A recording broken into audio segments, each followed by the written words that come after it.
I first found out about you from your MTV Live appearances. When you and your brother used to, appear with Carson Daly in that short-lived thing before TRL. And that was after years of being a Zappa fan. I'm like, what? There's this whole generation of talented, charismatic kids also. Then I dig further and find out you're an author, you're a screenwriter, you were a singer in bands for years, you had that show Happy Hour, etc. So what are you? Are you an actor or a screenwriter, an author, a businessman? What are you? Oh, honestly, when I hear you talk about, acting, I get like queasy and sick to my stomach. I don't think I was ever a very good actor. And I think that made me, really nervous. And I think to answer your question, I always viewed myself as a storyteller. So everything to me can be boiled down into, all right, how are you telling, if I'm writing a screenplay, obviously it's like, what's the story I want to tell there? But, if I'm working in a branding space or tech space, to me, it all somehow feels like, what's the story that we want to tell, and just taking that psychological approach, I have a lot more confidence in doing what I, set out to do. I don't know. It makes me more comfortable than, being in front of the camera. I mean,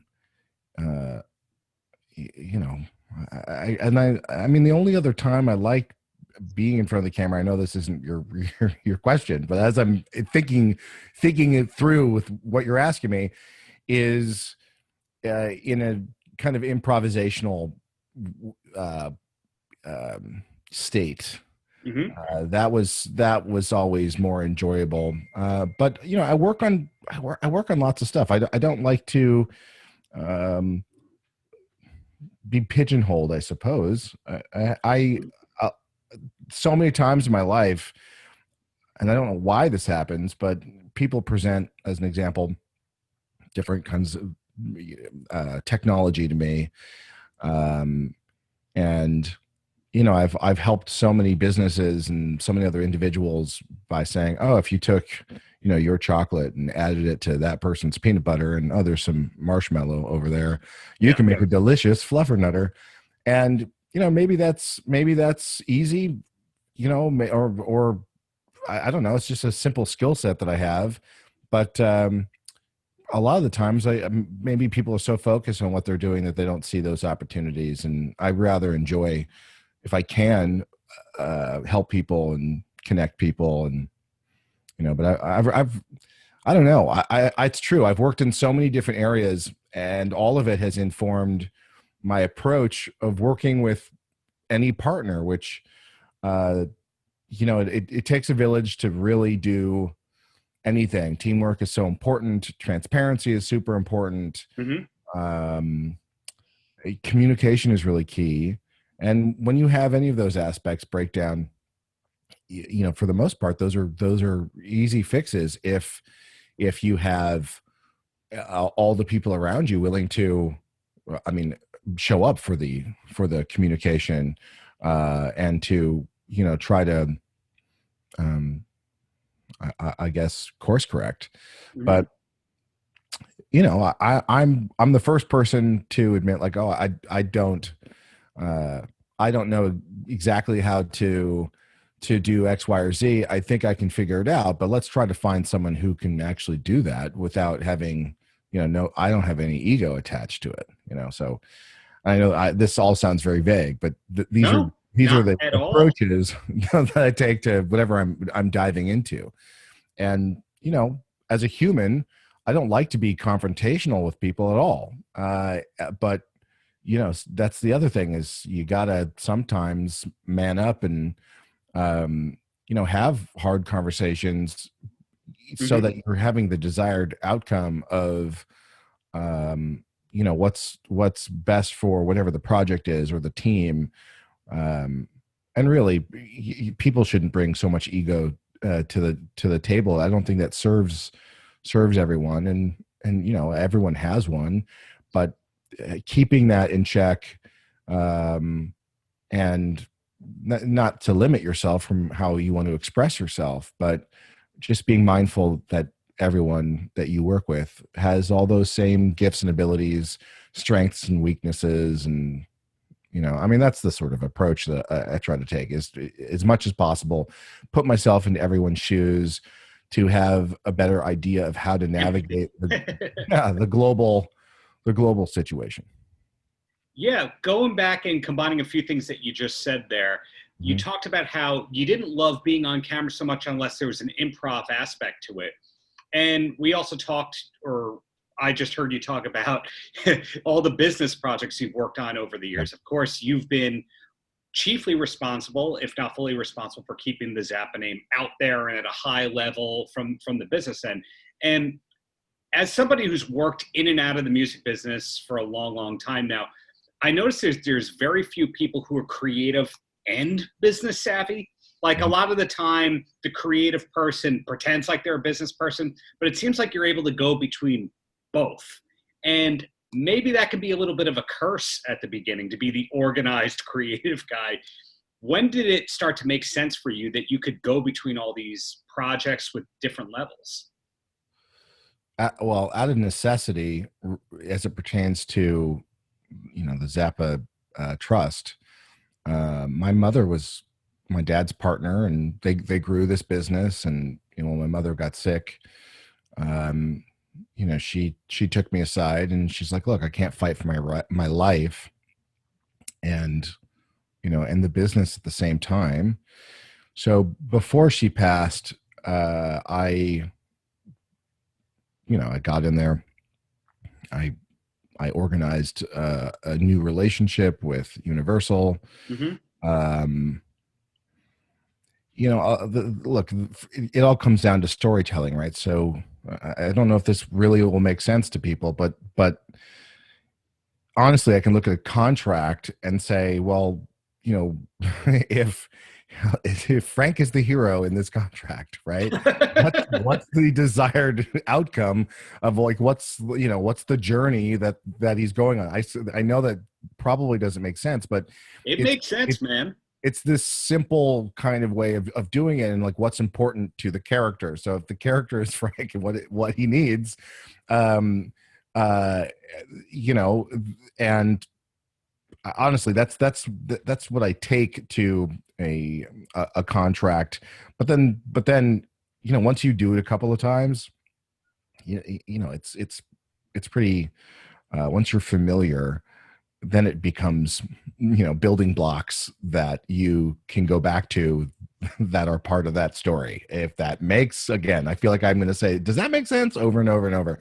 But It, really, it does to this guy because it's not just following you for years, but I like to talk to people who not only know what they're talking about, but people who have these pigeon. I shouldn't say that. These careers that you can't pigeonhole, and you speak to enough people who are unique, like yourself, it makes sense. well, I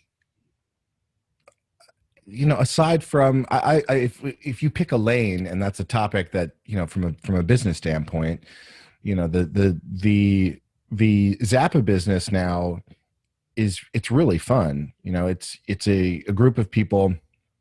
I don't do everything alone.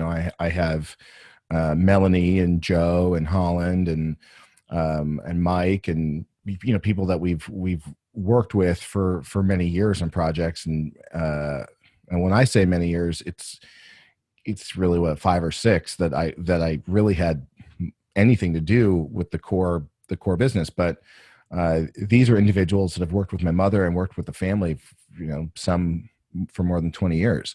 Mhm. And I don't really have as much information or knowledge about a lot of these things. In many cases, the people that have been worked with my mother, Mhm. uh, can fill in a lot more of those details. And so for me, that job is really rewarding, in the sense that it's a topic I obviously love. It's my dad's music.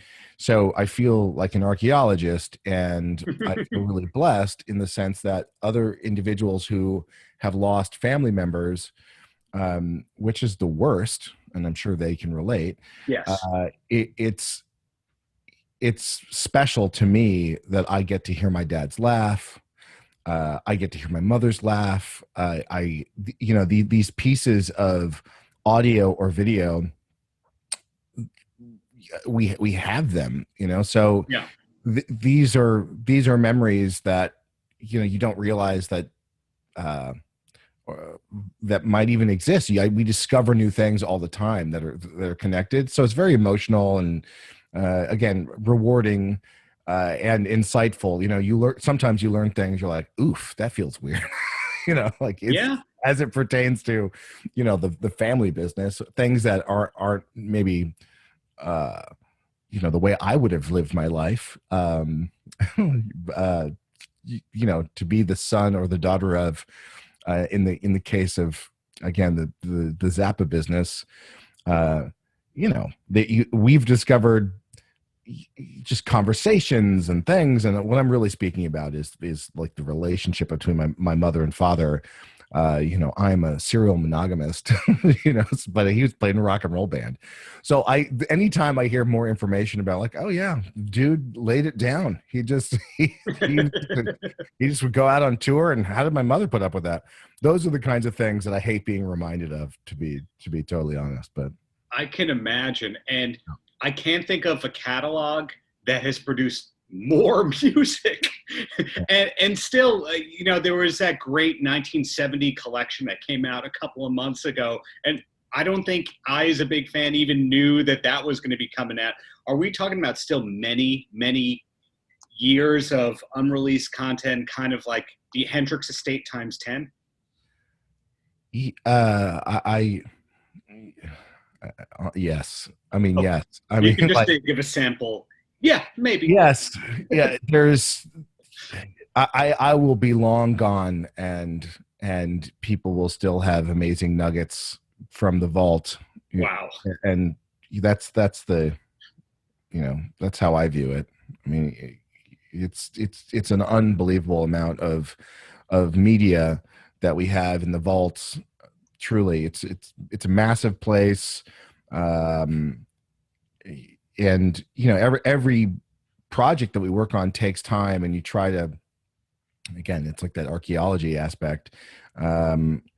You'll go digging in one corner of the vault and think that you have found, and this is few and far between, because we try to be completists, but we'll work on a project and think that we found like great photos to accompany that project and be really excited, and it's coming out, and then like the day that it comes out, you're like, you know what, if we would have had all of these pictures just, I don't know, 2 months ago, it would have made our lives a lot easier. So then you file that away. But really, after my mother passed, operationally, the business didn't work in a way that worked for how I work, I suppose. So a lot of what I put in place immediately was organizing the media into a content management system, so that a lot of things are kind of on speed dial, so you can look up, all right, 1970, let's try to see what we have there as an example. Mm-hmm. And there's a lot of work that goes into identifying it and the time and the era to put it into a content management system. So we all take the job really seriously, and I like to think that the stuff that I've been working on since my mother passed, and I think my mom did a great job with everything she worked on. But just philosophically for me, mm-hmm. I really try to listen to the fans and again, try to be a completist and, exhaust the elements that we have. 'Cause to me, that's fun. It's in many cases, it's all new to me. Right. So I have that same mindset going into it for the fans. I was like, oh, well, this is really cool. There's, I'm there. Hopefully they enjoy it as much as I do, kind of as close to real time as possible, because when we're putting a project together, we start with the audio, analyzing that, like, oh, this is killer, and then it gets into, all right, what what else do we have? Do we have any backstage passes? Do we have Oh yeah, yeah. I mean, the thing that's nuts is you'll have a box that's 20 feet in the air on a shelf that might say 1970 on it, as an example. I don't know why I keep using that year, It was a good but year. totally. And you can open it up and it's not really reflective Yeah. of that year, so it's cataloged in a strange way, so you go to the next box and like, oh, that's where it is, and that's marked, like, you know condor jerky. Like, what I'm making it up. It's so random and It's strange. those improv skills we talked about, Yeah. 1970 Condor Jerky. Clearly, Yeah. I'm amazing at it. But yeah. So even organizing the assets, it's still an ongoing process for us, where it's still being cataloged, which should give Mhm. you an idea of how much media we're 5 or so years into trying to go through everything that we have to bring context to it, and we're nowhere near done. Yeah. Well, that's definitely exciting for fans to hear. There was an announcement like a couple days ago of a new Hendrix release from 1970 in Hawaii. Mhm. And I immediately hear that and go, what? There's still stuff that's not out? And he passed in 1970. I just can't imagine how much with Frank. And again, that's great. So back to you here.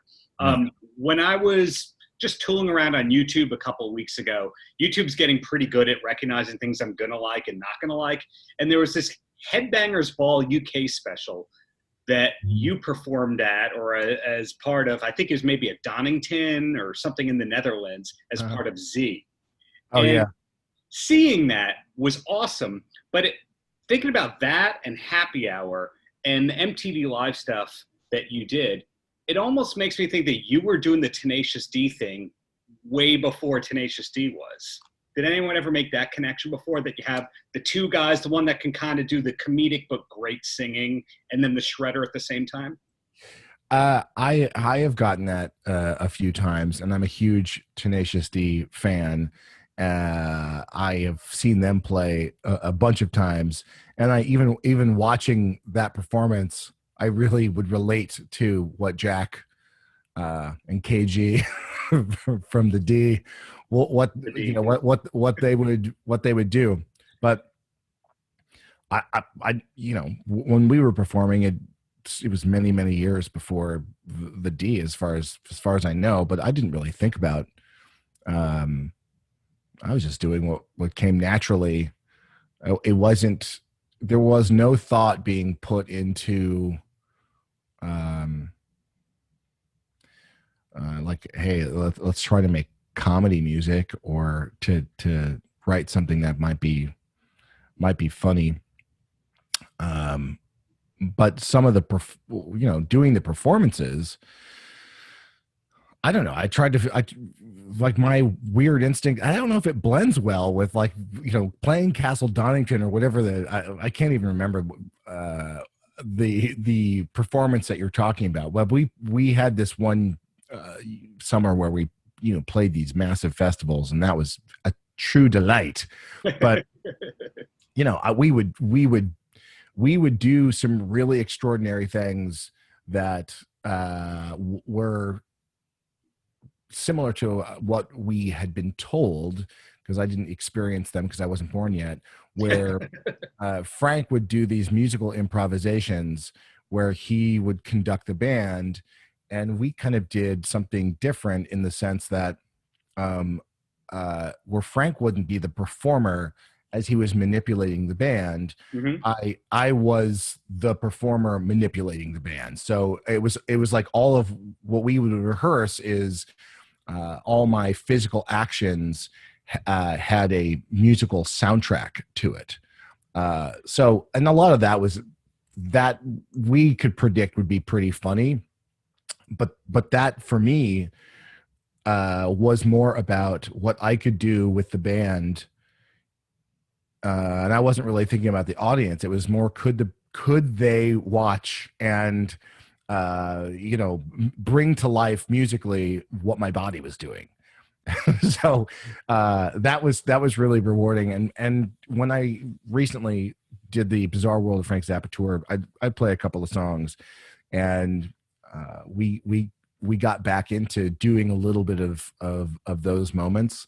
Mm-hmm. And I had just a different, I guess, level of confidence, of feeling, just more mastery over what I could do. And I would just go nuts and take it directly into the audience with the fan base that would show up to see the shows for the Bizarre World. And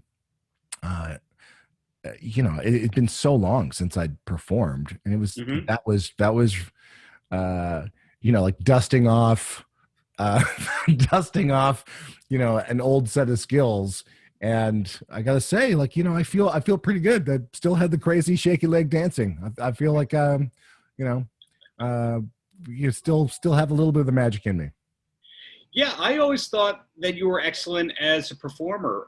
The show Happy Hour, I was the right demographics for that when that was on the air.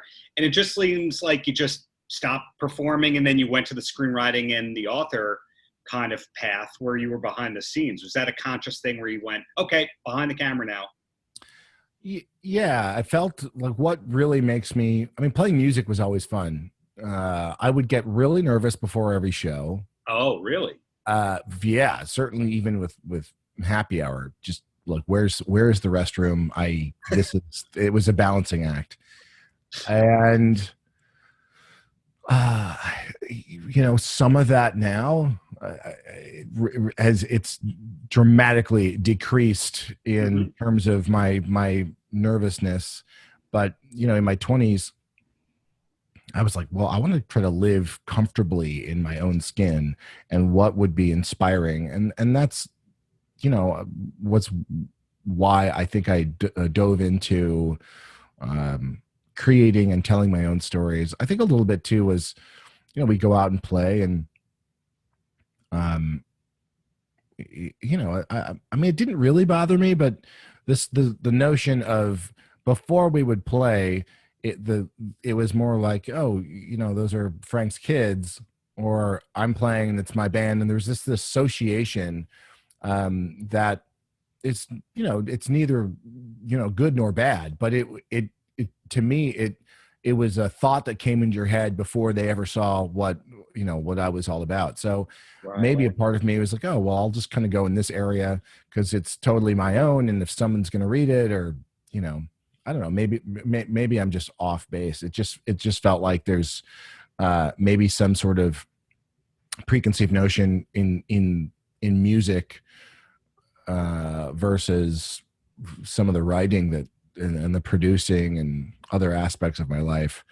I don't know, but I found that by making that leap, I was playing in my solo group, and I got into this relationship, and I was like, I'm just gonna write my first book. I really feel this need to do that. Mostly, I'm a super dyslexic. I thought it was really scary to try to write, my first novel. Mm-hmm. And I pushed through those boundaries, and honestly, the outcome was really fulfilling, and I've continued to push myself to get outside of my comfort zone when possible. And help as many people as possible. Certainly in COVID, I've had people reach out to me. I've encouraged people to reach out to me, just to see if there's things I can do. But I've had 2 opportunities to work with new writers recently that, who knows? I hope that it becomes a mutually beneficial scenario, because it's like young guys that have never Right. they're just totally new to the experience. And I've had every kind of bad thing that could ever possibly happen to you happen. So I feel like I'm dead inside. I have like no expectations. You know what I mean? It's like, yeah, this is just how it is, but I think I can help guide and make the letdown when something doesn't work out the way you want it to work, be be a little easier, I suppose. Well, that means that there's also a lot of great projects coming for you in some form eventually, and we'll have to keep looking and watching for that. So my closing question, because you've been so kind with your time, is any last words for the kids? For the kids, well, when I have a 10-year-old and a soon-to-be 10-year-old, I should say, and a 4-year-old. And I don't know if you're saying specifically with kids, but when you say that, I can't help but think of myself as a dad. So a lot of what I'm working on right now that I'm finding a lot of fun doing is creating a bunch of new animated shows that have a lot of music in them. So I get to perform as different characters. And if you are a fan of electronic dance metal, then there's a show on the horizon. Turbo Lover by Judas Priest. That's kind of electronic dance metal right there. Yeah, well, I've as someone who's actually written a cartoon where we animated Rob Halford as one of the gods of rock, Lemmy Kilmister, and Ronnie James Dio being the other two in the trifecta of awesome. Yeah. I love music, love animation, and recently I've been doing a lot of that. Working on some projects that will come out soon. So but everyone just generally, I hope everyone is safe. Please don't be a COVID-idiot. Do all the necessary things to make sure that your loved ones and the elderly and just everyone should be safe. Just do the fucking right thing.